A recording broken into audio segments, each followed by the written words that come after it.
ሰላም የአፍሪ ፊልምስ ወዳጆቻችን እንዴት ናችሁልን? ቲጂዌል ሌሰን በቀጣዩ ክፍል ተመልሷል። ሌሎቹ ክፍሎች እዚሁ ቻናል ላይ ታገኛችኋላችሁ። ላይክ እና ሰብስክራይብ እያደረጋችሁ ለብዙ ሰው እንዲደርስ በማድረግ አበረታቱን። ይመቻችሁ። ሰናይ ጊዜ። በባለፈው ክፍል በቲጂዌል ሌሰን በኮሪያ የትምህርት ቤቶች ተማሪዎች መብት ጠባቂ ቢሮ የመጣው ሃውጂን የተባለ ኢንስፔክተር አንድ የባለስልጣን ልጅና ቡድኑ ሌሎች ተማሪዎችን የሚያሰቃዩበት ትምህርት ቤት ላይ ገብቶ በሚገርም መልኩ እየቀጣ ስርዓት አሲዞና ግማሹን ራሱን ላጠፋው ተማሪም ተጠያቂም ስለሆኑ እንዲታሰሩም አድርጎ ትምህርት ቤቱ ላይ ሰላም አውርዶ ስራውን ጨርሶ እንደሄደ አይተን ነበር ያቆምነው። በዚህኛውም ክፍል ቀጥለን ሃውጂንም በባለፈው ስራው ተማሪዎችን ሲቀጠቅጥ የሚያሳዩ ቪዲዮዎችን በየሚዲያው ወጥተው መነጋገሪያም ሆነው የተማሪ ቤተሰቦችም ለሁለት ተከፍለው ተማሪዎችን በዚህ መልኩ መቅጣት የለባቸውም ሰብአዊ መብታቸውን ጥሰዋልም በሚል ሰላማዊ ሰልፍም እስከ ማድረግም ደርሰው ሚኒስተሩ ጋንግ ሲዮክም ያንን እያየ ለሃውጂን ይህን እያየክ ምንም ሳትጨነቅ ስራክን መቀጠልም አለብክም እያለው ከቢሮም ሲወጣ ብዛት ያላቸው ጋዜጠኞች እየተከተሉ ይህ አዲሱ አሰራር ተማሪዎችን እየጎዳ ሰብአዊ መብታቸውን እየጣሰ ቢሆንስ ቢሉትም እሱ ግን በንዴት የኮሪያ የትምህርት አሰራርና አካሄድ እየተበላሸ ነው፣ ትምህርት ቤቶች ላይ በተለይ ደግሞ የመንግስትም የግልም ትምህርት ቤቶች ላይ ህገወጥ ስራዎች፣ ድራጎች፣ ሴቶችን መድፈር እንዲሁም የቡድን ጸብ በርክቷል።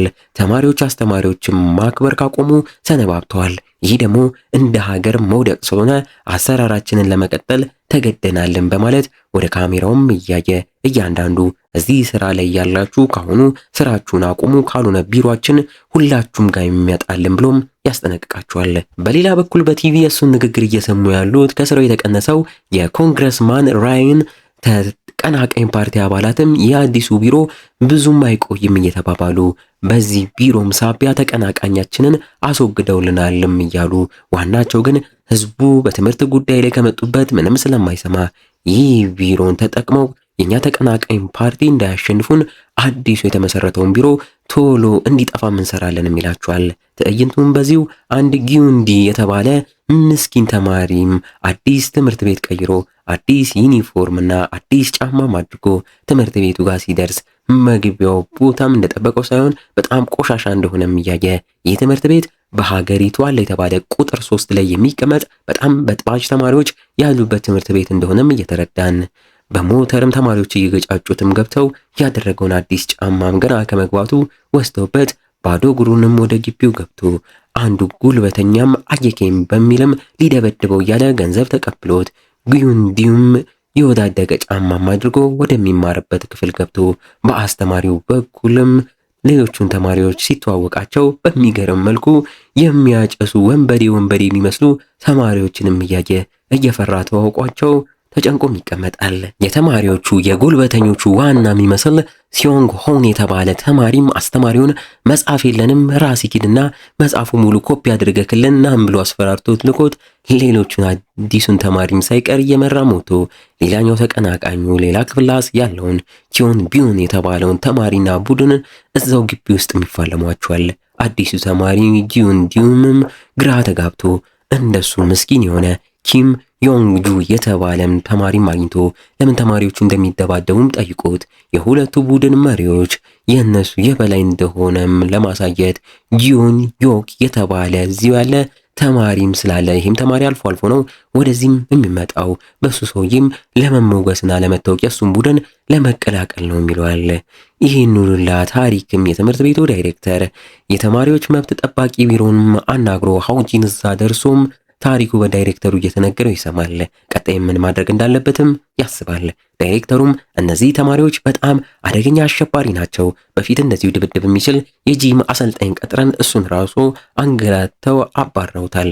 ስለዚህ አንተም ብቻ ከናችላቸውም ተጨማሪ ሂል ያስፈልግካል፣ ጦርነት እንደምገባ አስብ ቢለውም ሃውጂንግ ምንም ሳይመስለው ውሃውን እየጠጣ እየሳቀበት ጦርነት ከሆነማ ሰዎች ይሞታሉም ብሎም አስደንግጦት አታስብ ማንም ሳይሞት ሁሉንም ተማሪዎች ስርዓታቸውን አዚዛቸዋለሁ ይለዋል።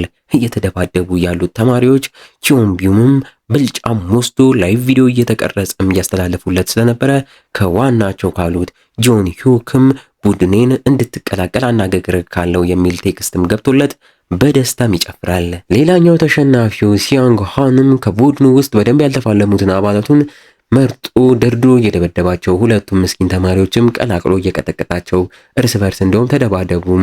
የተሸነፈው በሁላችንም ይመታል ብሎ ያደባድባቸዋል። አዲሱ ጂዩንዲም የሚያደርገው ግራም ገብቶት ግዴታም ሆኖበት ሌላኛው ምስኪኑን ኪም ዮንግ ጁንን ሳያስበው ገፍትሮም ጥሎት ይቅርታም እያለም ያነሰዋል። በዚህም ኪም ዮንግ ጆን ተሸናፊ ነው በሚል ይቀጠቀጣል። ከክላስ በኋላ ጂዩንዲምም የተቀጠቀጠውን ሌላኛውን ኪም ጁንንም ልርዳክም ብሎ ደግፎትም እያወራው ቤት ድረስም ይሸኘዋል። ቤትም ግባና በልተክ ትሄዳለክም ተብሎ ወደ ውስጥም ገብቶ አኗኗራቸውን እያየ ኪም ዮንግ በጣም ድሃ ቤተሰብ እንዳለው እንዲሁ ይህን ትምህርት ቤት መቀየርን ፈልጎ በገንዘብ ሳቢያ እንዳልቀየሩትም ሲሰማ እያዘነለት ለሱም ጊዜ ካለክ ገንዘብ ካለክ ይህን ትምህርት ቤት ቶሎ ብቀይር ይሻልካልም ይባላል።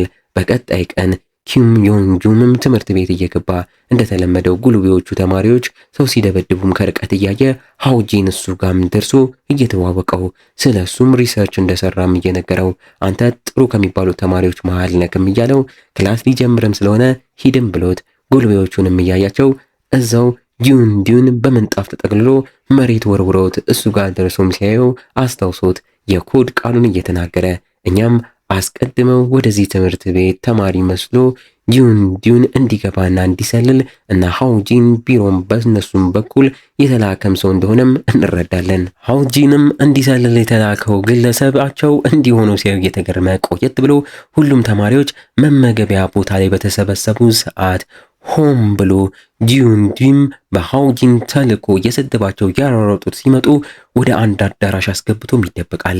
ሃውጂንም ሁሉንም እዛ ጠብቆ አንድ ቦታ ካሰባሰበም በኋላ በሩን እየዘጋባቸው ራሱን እያስተዋወቀ የመጣበትን ቢሮን ሲናገር እነሱም እኛ እንደሌላው የእናንተን ቢሮ አያቆመንም እያሉ የንቀት የቡድን መሪዎች ወጥተውም ሲያወሩትና ሲናገሩት እሱም በንቀት ህዝቡ ለእናንተ በየጊዜው እንድትማሩ ብዙ ገንዘብ ታክስ ይከፍላል፣ እናንተ እንዲህ እንደምታጠፉት ቢያውቁ ደስ አይላቸውም። አሁን ከዚህ ቦታ በሰላም ለመውጣት ወይ የህዝቡን ገንዘብ እያንዳንዳችሁ 60 ሚሊዮን ክፈሉ ወይ ደግሞ እኔን ዘርራችሁ እስኪለፉም ይላቸዋል። እነሱም እየተገረሙ እንደውም ይህን ሰው ያስወግደን የጂዮን ዮክን ትኩረት እናገኛለን ብለው እንዳለ ተባብረው ሊጥሉት ቢሞክሩም ሃውጂን ግን በሚገራርም ብቃት ሽል እያለ መልሶ እየመታቸው ሁሉንም ተራ በተራ መሬት ይዘራቸዋል። ዋው!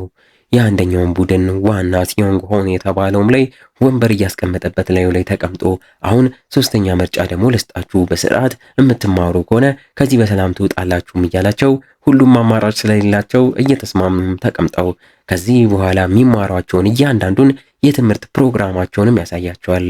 በብዛት እስከዛሬ ጊዜ ስላጠፉ ሳይማሩም ስለቀሩ መማር ላይ እንደሚያተኩሩም ይነግራቸዋል። እነሱም እየተስማሙ የመጀመሪያውን ክላስ እንዲጀምሩ አስተማሪያቸውንም እያስጠራ ሊቀበለው ሊወጣ ሲል ሲዮንጎንና ቹምቢንም ብረትና ሰንሰለት ከቦርሳቸው አውጥተው ሊመቱት ቢሉም የሁለቱንም ዕቃ እየተቀበለ በራሳቸው ዕቃም እየመታ አርፎ እንዲቀመጡ ያደርጋቸዋል።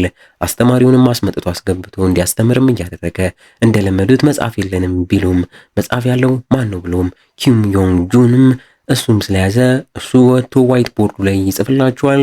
በደብተራቸውም በፍጥነት ጻፉም እያለ ቶሎ እንዲጨርሱ ሰዓት ይሰጣቸዋል። ደግሞ ስክሪፕቶ የለንም ለሚሉ ጣታቸውን እየሰበረ ከየትን ፈልገው እንዲጽፉም ያደርጋቸዋል። በዚህ መልኩ በስርዓት እየጻፉ ሲዮንጎንም ጉልበተኛው ሲዮንጎን ምርር ብሎት እኔ በቃኝ ለወደፊት ምንም አይጠቅመኝን ትምህርት አልማርም ሲል እሺ እንዳልክና የሚጠቅምክንም ብሎት ወደ መኪና መጠገኛ መማሪያን ቦታ ወስዷቸው እዛ እንዲማሩም ቢያደርግም ሲዮንጎንና ቾምቢንም ወሬያቸውን እያወሩ ምንም ሳያዳምጡም ቀርተው የመኪና ፍሬን አስተካክሉም ሲባሉ አንችልም ስላሉ በግድ መኪና ውስጥ አስገብቶ መኪናውን በፍጥነት እየነዳ ፍሬኑ አይሰራም እያሉ ቢጮሁበትም ማስተካከል መማር ነበረባችሁም እያለ አሽከርክሮ አሰቃይቶ ሊያጋጫቸው ብሎ አስጨንቆም ያቆመዋል። ምንም አላስፈላጊ የሚባል ትምህርትም የለም ሁሉንም ትማራላችሁም ይላችኋል። ተማሪዎቹም በመኪና ነዳድ ብቃቱ ያጨበጭቡለታል። እሱም በሚያስቅ ሁኔታ ሾው እንዳቀረበም ሰው ያመሰግናቸዋል። በሌላ በኩል የእነሱ ተቀናቃኝ ፓርቲ አባላት መሪም ከባልደረቦቹ ጋርም ሆኖ ስለ ኢንስፔክተር ሃውጂን መረጃም እየጠያየቀ በፊት ላይ ወታደር እንደነበረም ሲያቅ በዛም ይህን አዲሱን ቢሮ ለመጣልም እያሰቡ እንዳለም እናያለን። ትምህርት ቤቱም ላይ ኪም ዮንግ ጁንግም ሌሎቹን ጉልቤዎቹን ሲያስተምርም ቆይቶ ሁለቱ የጉልቤዎቹ መሪዎችም ሳይታዩ ሊመቱት ቢሉም ሃውጂንም ደርሶ እያስጣላቸው እየመታቸው ሊቀጣቸው ቢልም ኪም ዮንግ ግን አያስፈልግም ይታለፉም በሚል ምህረትም ያደርግላቸዋል። ዛሬ እስከ ማታ ከትምህርት ቤት ሳይወጡ በፕሮግራሙ መሰረት ስለሚማሩ ሂዮን ሆንና ቾምቢዩምም ከዋናችን ከሚሉት ጆን ሁግ ጋም ቀጠሮ ስላላቸው እንዴት እንደሚወጡ ግራ ገብቷቸው ልክ ጆን ዲዩንን ሲያገኙት ብረትም ከሱ ውስጥ በርብረው አግኝተው በዛም የመጸዳጃ ቤት አጥሩን ፈተው ከፍተው ዩንዲንን እንዳያቃጥርብን በማለት አብረው ይዘውት ይሄዳሉ። ጁን ሁግ ጋም ደርሰው ጎንበስ ቀና እያሉ የሚፈራውን ሰውም ሰላም ብለውት አንዳችሁም ብቻ እኮ ነው የጠራዋችሁ ቢላቸውም ትምህርት ቤት ላይ ችግር ተፈጥሮ ነው ብለው ስለ ሃውጂንም ይነግሩታል። እሱም ሊረዳቸው ይስማማል። ቆየት ብሎ ትምህርት ቤት ላይ ሃውጂን የት ሄዱ እያለ እየጠየቀ ሳለ እነሱም ተፈሪውን ጂዮን ዮክን በሞተር አስከትለው ገብተው አሁን እኛን ፍራም እያሉ ያስፈራሩታል። ተማሪዎቹም የሚፈራውን ጂዮን ዮክንም ሲያዩት እንደ አምላክ ስለሚፈሩት በደስታም ይቀበሉታል። ጂዮን ዮክም ከሞተሩ ወርዶ ሲጋራውን እያጨሰ እነዚህን ተማሪዎች ሊታደግ እንደመጣና እነሱ አንተን ሳይሆን እኔም ብቻ ነው የሚፈሩትም እያለው ሲያስፈራራው ሃውጂንም ምንም ሳይመስለው እየሳቀበት እስኪ ችሎታህን አሳየን ብሎት ይፋለማል። ጥቂት እንደተፋለሙ ሃውጂንም አውቆ ራሱን የሳተ መስሎም ሲወድቅ ጂዮን ዮክም በደስታ ከዚህ በኋላ የሚናገራችሁ የሚያስቸግራችሁ ሰው ካለ እኔን ጥሩኝ እያለ ስሙን እየጠሩ እንዲጮሁለትም ቢያደርግም ቢደሰትም ሃውጂንም ተነስቶ እየቀለደበት ሆን ብዬ አንተ ወደዚህ እንድትመጣም የፈለኩት ይህን ነገር ሙሉ ለማቆም አቅጄ ነው በማለት ድጋሚ ተፋለሙት። አሁን በጥቂቱ እየተፋለመ በጣቱ ብቻ ግንባሩን ደጋግሞ እየመታም ይጥለዋል። ጂዮን ዮክም በንዴት አበቃለቅ ሰዎቼ ውጪ ጠብቁ ካለም እያለም ያስፈራረዋል። ሃውጂንም አልገባክም እንጂ አንተንም ልረዳክ እየሞከርክ ነው እያለ አስሮት ወደ ውጭም ይወጣል። ውጭም እንደተባለው የሱ ሰዎችንም እያያቸው ከናንተ ውስጥ ማነው ተማሪም ብሎም ጠይቋቸው ሁሉም ተማሪ እንዳልሆኑም ሲያቅ እንደዛ ከሆነ ለናንተ ምንም አይነት ርህራሄ የለኝም ማለት ነው። ይህ የትምህርት ቤት ግቢ ነው። ወደ ውስጥ ከገባችሁ ወይ ልትማሩ ወይ ልታስተምሩ መሆን አለበት። አጥሩን አለፋችሁ አንዴ ከገባችሁ ግን ጦርነት ይጀምራሉ ብሏቸው እነሱም እየጮሁ እየዘለሉ ሊፋለሙት ይገባሉ ብለው በዚሁ ሚኒስተሩ ጋንግ ሲዮን ጋር ሄደን በተቀናቃኝ ፓርቲው መሪም በኩል ቲቪ ላይ ቀርቦ የእናንተ ቢሮ ኢንስፔክተር ሃውጂን የተባለን ሰው ቀጥሮ በሱ በኩል ነው እየሰራችሁ ያላችሁት። ይህ ሰው ድሮ ትልቅ ተልእኮች ላይ የሚሳተፍ ወታደር ነበር። አሁን ተማሪዎቹም የውትድርና አካሄድ እንዲማሩ ነው ወይ ይህን ሰው የሚልኩትም እያለ ቢሮአቸውን ሊያጣጥል ቢሞክርም ሚኒስተሩ ጋንግ ሲዮን ግን ትምህርት ቤት ላይ የሆነ ያለውን አላያችሁም። ተማሪዎች አመፀኛና ረባሽም ሆኗል። እዛ ትምህርት ቤት ውስጥ ያለውን አውሬ ለመጣል ሌላ አውሬ ነው የሚያስፈልገው ብሎም ይመልሳል። ትምህርት ቤት ላይ ሃውጂንም በሚገርም መልኩ በተሞላበት ምት ሁሉንም ወደ ትምህርት ቤት እየገቡ ያሉትን ሰዎች ሲዘረጋግፋቸውና ሲዘርራቸውም እያየ ነው። እነሱንም ዘረጋግፎም ይጨርሳቸዋል። ተማሪዎቹም በችሎታው ተገርመው እያዩት ሁለቱ የቡድኑ መሪዎችም ተንበርከው ይለምኑታል። ከዚህ በኋላ ወደዚህም አንመጣም ይቅር በለን እያሉም እያለቀሱም እሱም እኔን ሳይሆን ይቅርታ ማለት ያለባችሁ ማንን እንደሆነ ታውቃላችሁም ብሏቸው ሲቀጠቅጡት የነበሩት ኪም ዮንግ ጁም ጋም ተንበርክከው እንዲለምኑም ያደርጋቸዋል። ኪም ዮንግ ጁም በደስታም እያለቀሰ ይቅርታም ያደርግላቸዋል። ሃውጂንም እናንተ መማር ካልፈለጋችሁ አትማሩ፣ ትምህርት ቤትም አትምጡ። እናንተ መታችሁ ስትበጠብጡ ግን መማር የሚፈልጉትን ስለምትረብሹ አትምጡ፣ በእነሱ ህይወት ጣልቃ አትግቡ፣ ሁሉም እንደናንተ አይደለም ብሎ ማስተምሯቸው ስርዓታቸውን አስይዞ የዚህኛውንም ትምህርት ቤት ስራም ይጨርሳል። ዋው እንግዲህ እንዲህ ያለን የዚህኛውም ገራሚ ክፍል ማገባደጃ ትዕይንቶች ላይ ተቃርበናል። በዚህ መልኩ እዛ ትምህርት ቤት ላይ ሰላም ወርዶ ሚኒስተሩም ስለ ትምህርት ቤቱ ሰላም ንግግር እያደረገ በዚህ መልኩ ስራቸውን እንደሚቀጥሉና ማንኛውም ትምህርት ቤት ላይ ተማሪዎች ከዚህ በኋላ ታቱ መሰራት እንደማይችሉ ሞተር እየነዱ ወደ ትምህርት ቤት ግቢው መግባት እንደማይችሉ ሁላ ህግም እያወጡ ማንኛውም ተማሪ ከውጪ ካሉ አሸባሪዎች ጋር ሊሰራም ከሞከረ ተከሶ እንደሚታሰርም ይናገራሉ።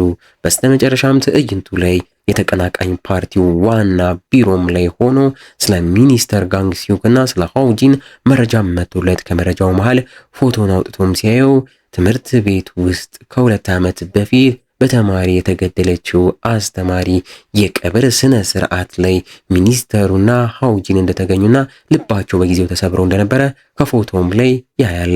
ትዕይንቱ በዚሁ ሃውጂን ጋም ውስጡን እሱም ቤቱ አዝኖ ተቀምጦ ፊቱ ያለው የአስተማሪዋን ፎቶም እያየ እኛም ከፎቶዎቹ ላይ በተማሪ ተገላ የሞተችው አስተማሪ የሃውጂን የድሮ ሚስቱ እንደነበረችና አባቷ ደግሞ ሚኒስተሩ ጋንግ ሲዮንግ መሆኑን እንረዳለን ብለው ሚኒስተሩና ሃውጂን በቀል የያዙት እና እንዴት ነው ፊልም ወዳጆች? ቲቺዌ ሌሰን ገራሚ ነው አይደለ? ቀጣዩ ክፍል ቶሎ እንዲለቀቅ ይቺን ቪዲዮ ላይክ እና ሰብስክራይብ ማድረግ እንዳይረሳ። እስከዛው ግን እንደ ሁልጊዜው ቸር ቆዩልን።